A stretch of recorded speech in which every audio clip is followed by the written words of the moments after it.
Welcome to Labor Lounge Podcast. I'm Anthony Abrantes, Assistant Executive Secretary Treasurer of the Eastern Atlantic States Regional Council of Carpenters, the Carpenters Union.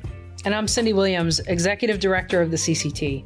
Together as your co-hosts, we'll explore the world of organized labor, bringing you behind-the-scenes stories and insights from inspiring union leaders, dedicated partners, and community change makers. In each episode, we dive into authentic conversation to uncover what unions are really about beyond the headlines and the myths. Whether you're new to the movement or a union ally, our conversation showcasing diverse voices and real-life stories will explore union hurdles, triumphs, labor's rich history, its role in workforce development, all while shedding light on how unions create lasting change and foster economic growth and creating generational wealth. Join us as we build a broader coalition, elevate future generations, and showcase how unions contribute to creating a positive cultural legacy. Tune in, get informed, and find out how organized labor is making a difference.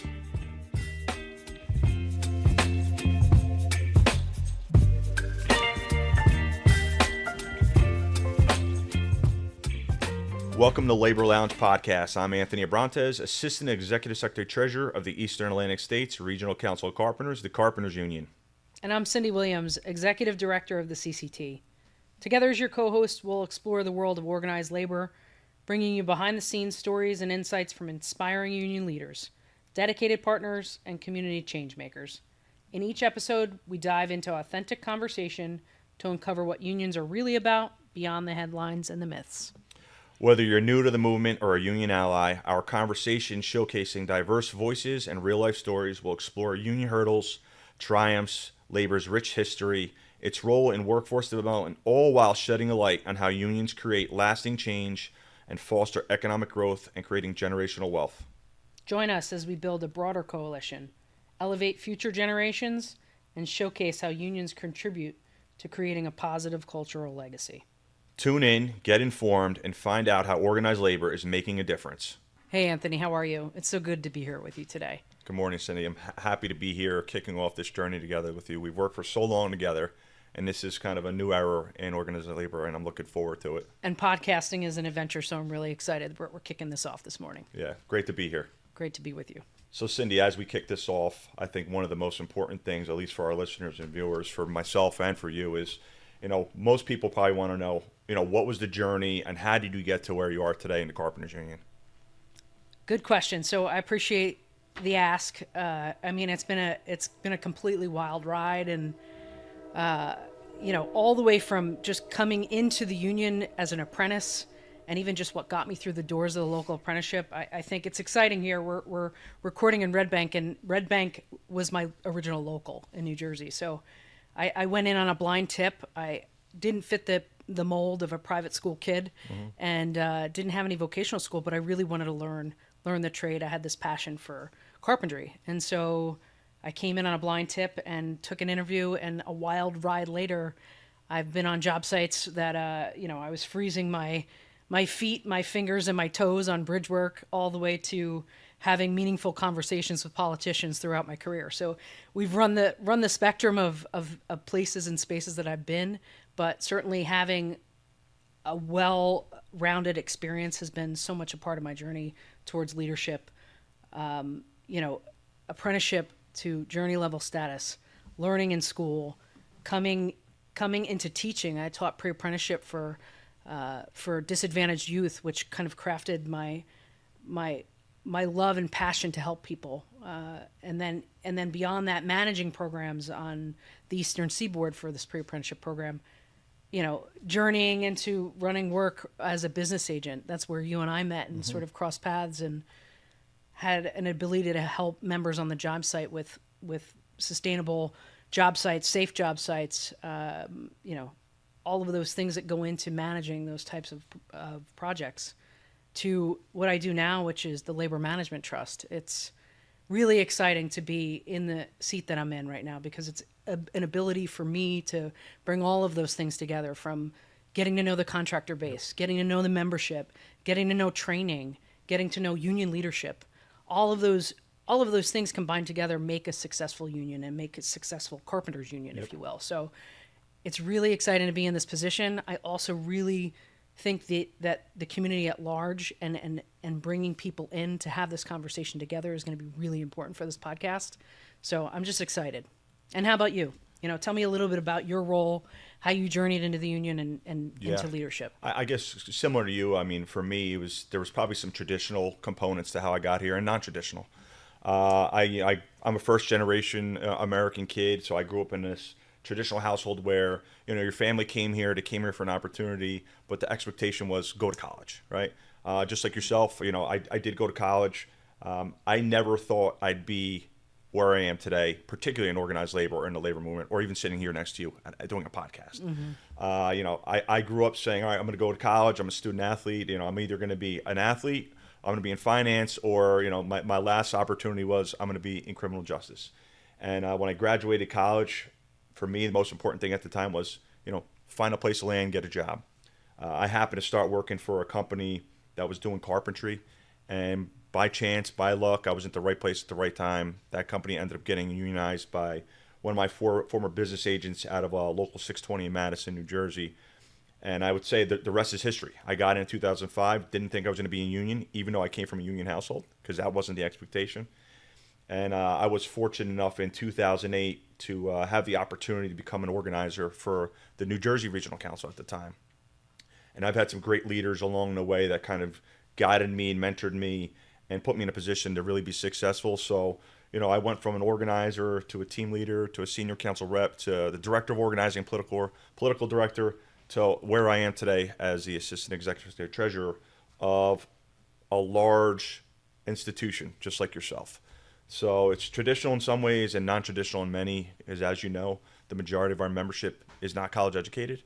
And we're one of the few, but I think we were fortunate enough to bring a different perspective to the industry and bring balance to white collar, blue collar. That's a great point. Just in talking about that, the programs that are offered in the Carpenters Union really value education, right? So you and I both, and I didn't go into the story, went on to get my degree in labor studies, actually, Rutgers University. Just created my passion for union. The labor history, the rich labor history that brought all of us here, as a workforce, right? The 8-hour workday. It's all a part of this mission and journey to educate. And I'm excited to do it with you. Yep, no, happy to be here. Thank you. Great. What do you see as the biggest challenges facing labor unions today, both locally and nationally? So that's a real complex question, right? And I kind of just touched on it, blue collar, white collar. So one of the biggest challenges, and I think we've undervalued the industry as a whole. And when I say undervalued, just I guess for the viewers and listeners, to put this in perspective, I mean we lost respect as a society for construction as a whole. Construction, is probably one of the greatest economic drivers across this country. It always has been. And it's always been predominantly a workforce of immigrants who have been taken advantage of. But when we look at construction and we're taking raw goods and building bridges, roads, schools, airports, things that get people to and from work, to and from their family members, to and from education, to and from leisure, how impactful that is. We're building educational institutions, whether it's elementary schools, middle schools, high schools, colleges, that are educating the future of this country. Libraries, retail, warehousing, office space, all the things that drive the economy that people fail to appreciate are being built by construction workers.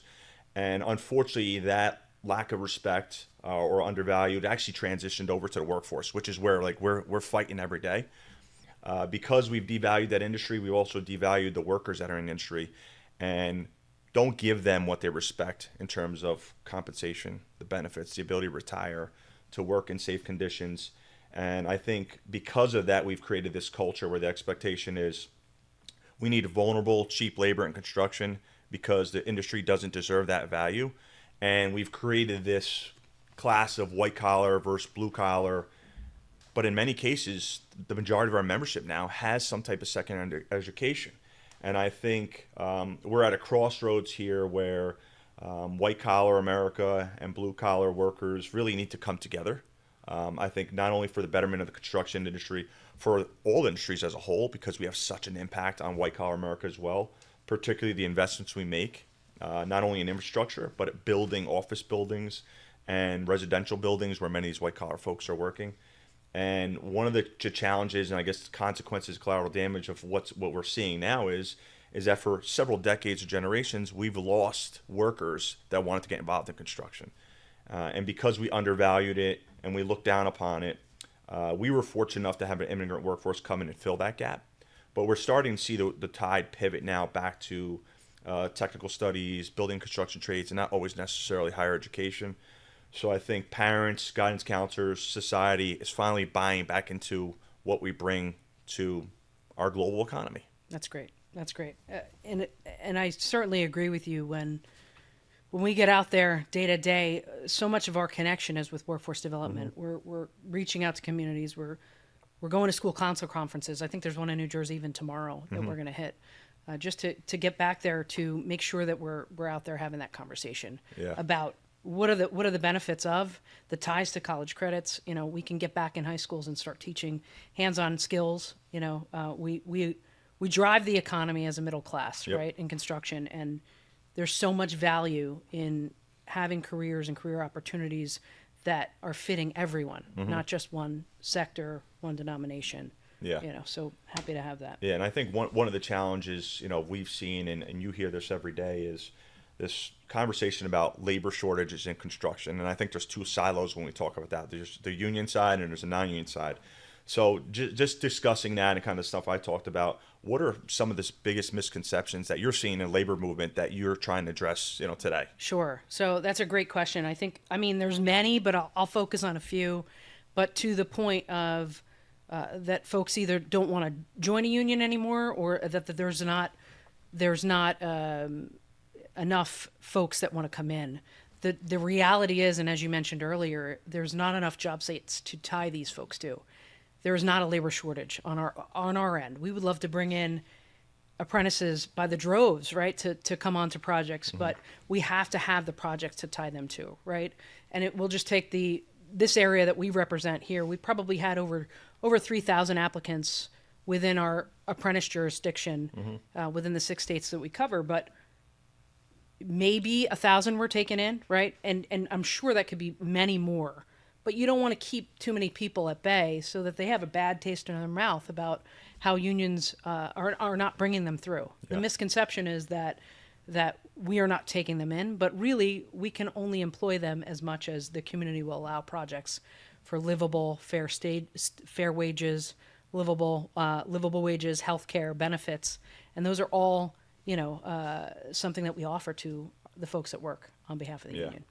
And I think there's a misconception out there that unions are employers, and for the folks that are out in the industry that have that impression, the reality is unions are just fostering training, education, the ability of people to work their way up into the middle class. We are not the employer side, and I think to your point, where we're falling short is better developers, better contractors, people that want to embrace a workforce that wants to be in the middle class. And I think what you were referencing about the union shortage or its non-union shortage, in reality, to your point, there's no shortage on the union side because people are coming to our industry because they know they're going to get good wages, good benefits, and the ability to retire. Where versus the non-union side, which is the alternative, why go into an industry where you feel like you're going to be exploited for your hard work? So I think I agree wholeheartedly. That's probably one of the biggest challenges that we're seeing out there. Yeah, and also to your point, that unions are not diverse enough. That's something that you hear all the time. And going back to your point about unions, many years ago, we were the ones that brought in Irish immigrants, Italian immigrants, and that there's that verbiage out there that it's an old white man's game, right? But back in the day, those were our immigrants. Those are the people that are considered the white race at this point, right? So now those faces have changed, right? And there's a different immigrant population, but we're servicing them as well, right? They're coming in droves. We have very high populations of immigrants coming in, working for us. We're diversifying our ranks. We have women that are now, I think back in the day and back when I came in, there were not a lot of women, right? But I also didn't know that it was an opportunity for me. I think we've done a great job of educating people about this opportunity, providing services for women, services for folks that need just help and a lift in underserved communities. We're really getting out there and just showing the benefits of joining a union and being a part of this growth industry. In the current political climate, what role do you think labor unions play in shaping policies that affect workers' rights? So you kind of just mentioned it, and I guess these are kind of twofold.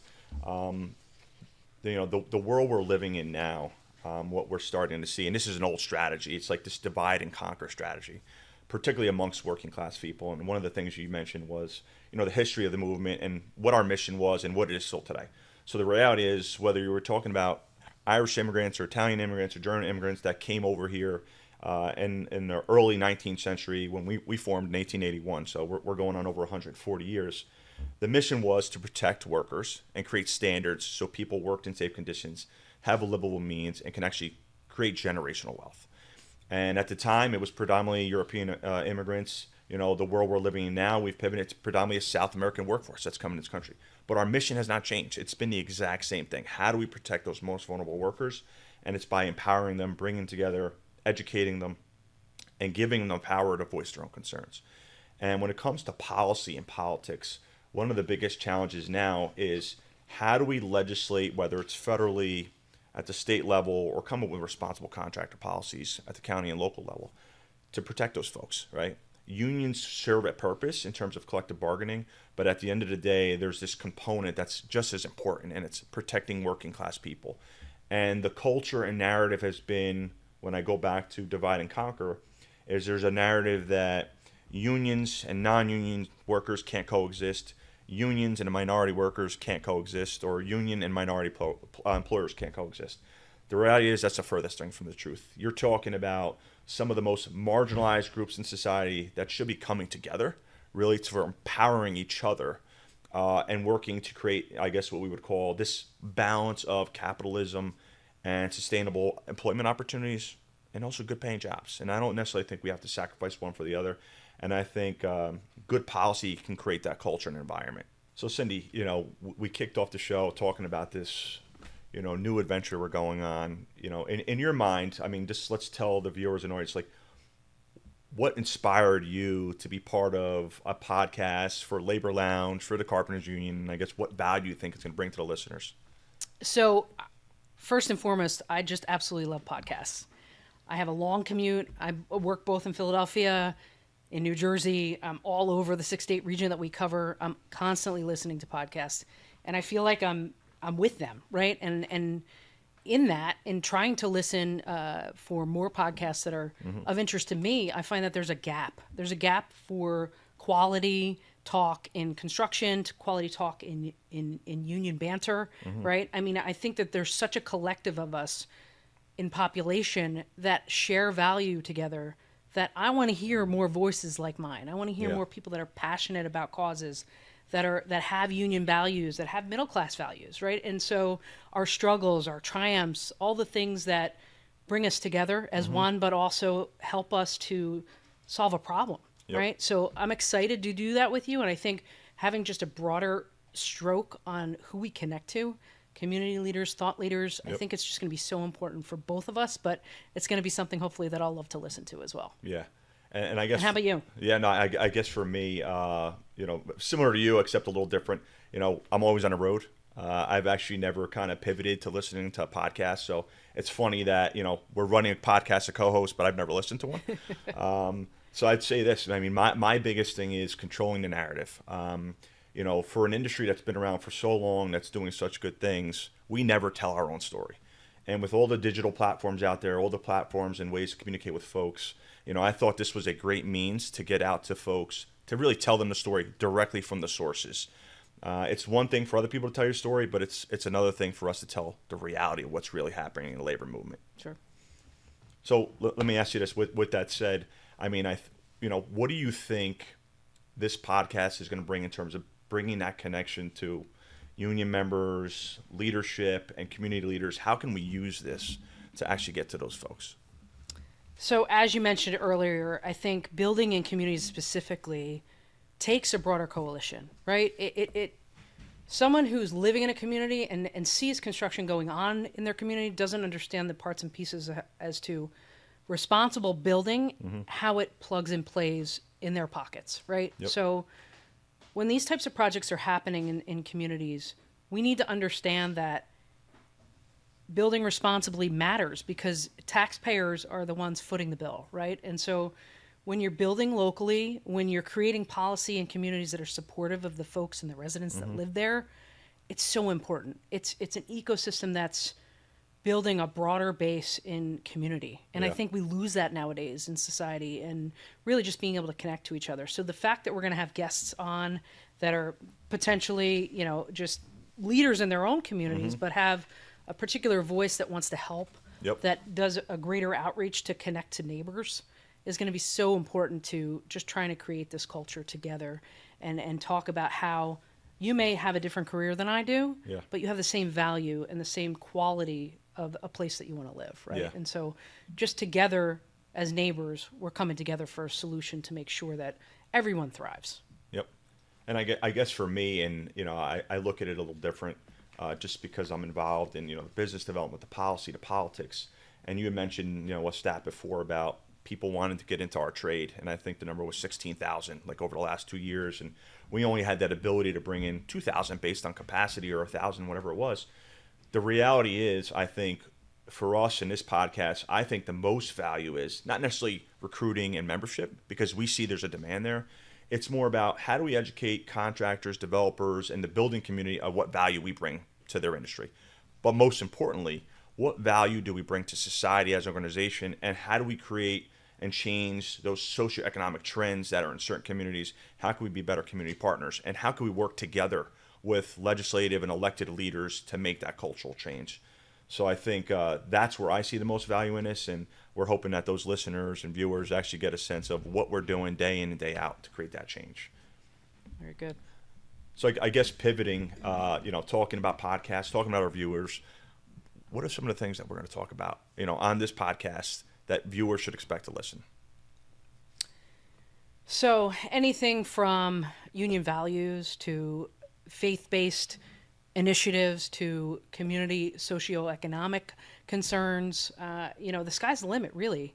We have the ability here to do what we want, right? And so bringing in guests that are community change makers, right? We may have our own contractors that are here doing great things, and I'd love to do that, especially since I'm representative of our contractor base for the Carpenters Union. I'd love to have some of those change makers sit in the seat and just hear some of the good things that they're up to, whether it's volunteer projects in the community, it's mental health awareness programs. The sky's the limit.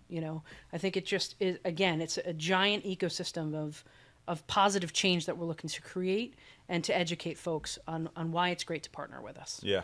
And I think, we have a vast, history in this country going back to 1881. And obviously unions have changed over time, not just ours, but all unions.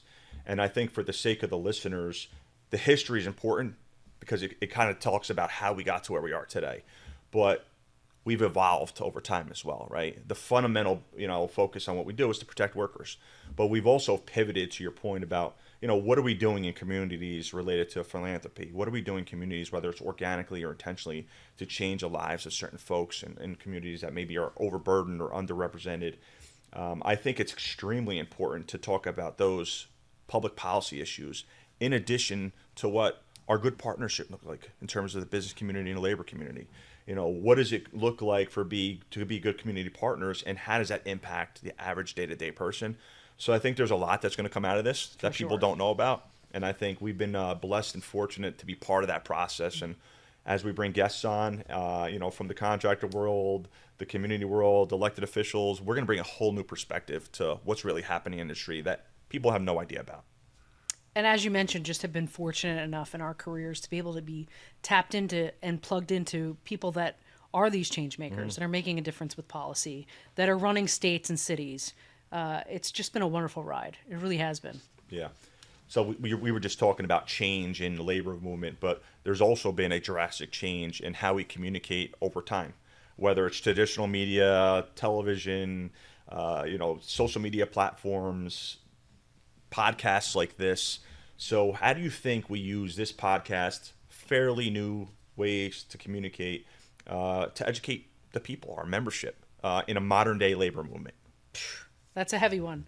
I think, as you mentioned, we're using all of those resources. And there's, with this ever-changing world of how people plug, play, connect, social media, you have to do it all, right? I mean, our members are on so many different platforms, but let's face it, just our community at large is listening in so many different places that, you know, from radio stations to billboards to, you know, just sitting one-on-one and having a cup of coffee and just grassroots organizing style. These are all ways and benefits that we're looking to connect. So here, you know, utilizing this platform is going to reach a totally different market. There may be some of these listeners that are not related to construction at all, and just so happen to tune into us because they heard it was, you know, a successful program. There's so many things that I listen to on my drive and commute that I had no idea that I was going to sink into, and I did, right? So this is going to bring a new audience to help educate, but also to help connect us to the broader community. As I've said before, we're an open door, and we're always wanting to connect to new people.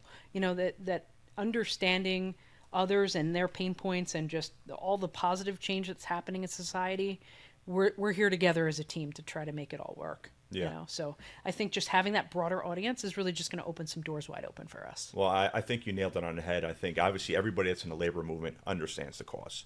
And I think building that broader coalition, and one of the things I mentioned earlier was this blue collar, white collar divide. And the funny thing about history is most of the folks that came to this country were blue collar only, right? This was a blue collar country. And as we've grown and industrialized, we've created a second class, right, of white collar workers, predominantly white collar workers that are the ancestors of blue collar workers. But that was generations ago. And I think what we've lost touch is that white collar America has lost the value in blue collar workers. And I think this podcast is a means to educate those folks that may not necessarily understand our industry, may not necessarily understand what it is to work with your hand and mind and heart, and build a broader coalition that could be more impactful for society as a whole. So I agree with you wholeheartedly. It's a true opportunity, not just for our folks, but for other folks that are going to be listening in. For sure. And even just for the broader community to understand some of the roles that our members play, right? They're not just people working with their hands. We have everything from apprentices to journey folks to journey people.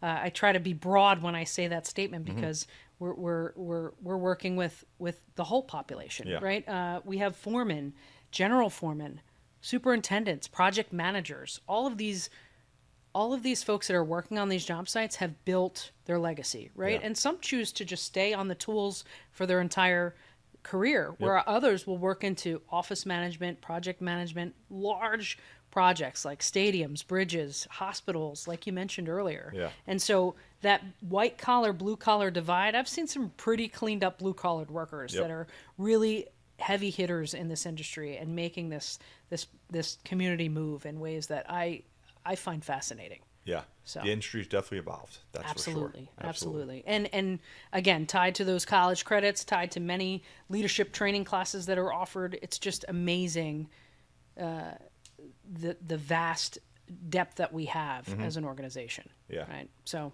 connecting again to the larger community is going to be great. You know, pivoting from that, you know, what do you think related to the labor movement, you know, are some of the most pressing issues today as we speak here right now that we're trying to overcome, and how do we use this podcast to maybe overcome some of those issues? So I think as Bill Spruill, EST Bill Spruill had mentioned, and we had heard him talk about wage misclassification, just workers being taken advantage of in our industry. I think really just getting that conversation to become more public so that our audience hears the message on how it affects all of us, right? 39% of people that are working in the construction industry are reliant upon services that are taxpayer based, right? So that's $28 billion a year that taxpayers are sinking into these secondary programs that are helping people to live and work in our industry. And so that's really staggering numbers, right? And so having that conversation, and sometimes it's going to be harder conversations to have that reality check, right? We just need to have that deeper discussion as to how to support everyone working in this community. Right. And also maybe you'll want to go into just how we protect workers that are non-union, right? I mean, I think that's also a part of the conversation, but also is a deep bench of offerings that we have to protect workers that are not unionized. So maybe you could just give a cue into that. Yeah, I think, one of the things you mentioned, and it also ties into that broader coalition of why that's important, is that when people look at construction, they don't necessarily know what's really happening in our industry, union or non-union alike. And you had mentioned wage theft, and you had mentioned Bill Spruill talking about tax fraud and misclassification. Those are things that, yeah, obviously affect the construction union and the workforce, but the reality is they affect the day-to-day taxpayer who's not even in our industry, right? When we're losing tax revenue because unscrupulous contractors are cheating the system, it impacts senior services, education, public safety, our veterans. Those are things that are tangible. And I think building that broader coalition, using this podcast to educate folks on some of those challenges is extremely important. And for us, as part of organized labor, many people think that our day-to-day function is just protect your union workers. Totally wrong. Big misconception, right? The reality is we spend most of our time protecting the most vulnerable, unrepresented workers that are non-union with our resources, our attorneys, to make sure that we level the playing field for everybody. Because we want to make sure that whether you're a union carpenter or non-union carpenter, that you're treated with dignity, you get paid what you're entitled to, and you work in a safe manner. And we also create economic opportunity for our business partners, the job creators, right? And once again, going back to that balance between capitalism and sustaining good jobs, we can do that. I think that's been our mission. So it's an exciting time in the labor movement, and honestly, I'm happy to be working with you, particularly on the labor management side, to kind of address some of these concerns in the industry. Sure, and leveling that playing field just helps elevate all boats. Yep. Right. So it's the good work for sure. So pivoting to that, because we kind of started talking about it. I mean, what do you think? While we run these episodes, what's the expectation or hope that listener are going to get out of this platform that we're using? And how do you think we engage those folks to make sure that they're hearing what we're talking about here? So really, I think my whole point is to have a broad audience, right? Having people on this podcast that have different voices, that bring a different value, and I want to learn from them as well, Yep. right? We are in the world that we already know. I know you for a long time. We're out there as much as we can on behalf of construction, right? Yep. But there's so many other folks that are out there that can become our partners, but also have other issues that we could tie into, Yeah. right?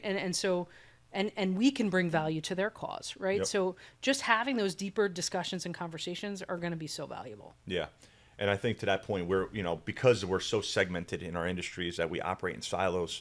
So having, guests come on this show is not only going to give us a better perspective of what's really some of the challenges of what's happening in the industry in construction, but also the audience. And when they hear from some of the folks that are on the show, how unions can coexist with the employers, what unions are doing to protect all workers in society, not just union members. So I think this is a good vehicle for us to use to make sure that we broaden that audience and that they get a better sense of not just what's happening in organized labor, but what's happening in society. Sure. Yeah. And how unions are supporting and lifting the middle class. Yeah. Right. And Yep. it's ever changing in our society now. There's such a race to the bottom with the global economy and all of the things that are collateral damage because of trade beyond our waters. Right. It's just there's a lot of problems to tackle, Yep. but there's a lot of solutions right here on our soils, and we're really excited to tap into it. Yeah. Looking ahead, what are your key priorities for the union in the next few years, and how do you plan to achieve it? So, I mean, we talked a lot about, what the priorities are as an organization. I can tell you that's something I'm personally passionate about, and or you see me do this every day, in terms of talking to elected officials and the community leaders. It's how are we going to combat the powers that be that are trying to create this divide amongst working class people, the middle class, as if we're each other's enemies, when in reality we're each other's support system.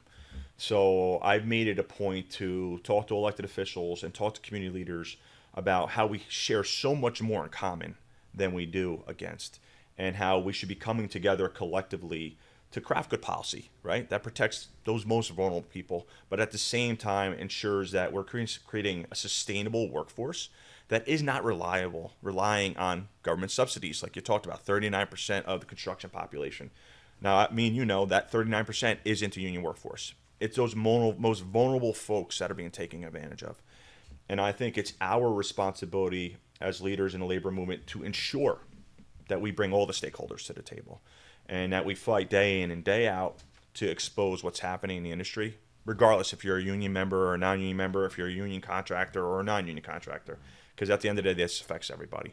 So I think having this podcast as a platform to do that, you being the co-host and my partner here and on the job, is extremely promising to, I think, what we're trying to do in organized labor and for working class people alike. So I'm looking forward to the journey. Me as well. I'm, you've been my partner for many years in crime, just working out there in the industry, and we both have had such great opportunities to connect with people that can help change and be change makers. So I'm really happy to bring them on as guests and really just highlight their wonderful work. And I look forward to doing it with you. This is going to be a great ride. Yeah, and I think for future episodes, maybe we'll talk eventually about what it's done for our lives personally. Sure. Because I know, I didn't expect to be here, but now that I'm here, I could tell you everything I've had for myself and my family has really been because of this movement. Us being here today is because of the movement. Absolutely. So I feel honored and promising that other folks are going to have the same opportunities that we did. So looking forward to it.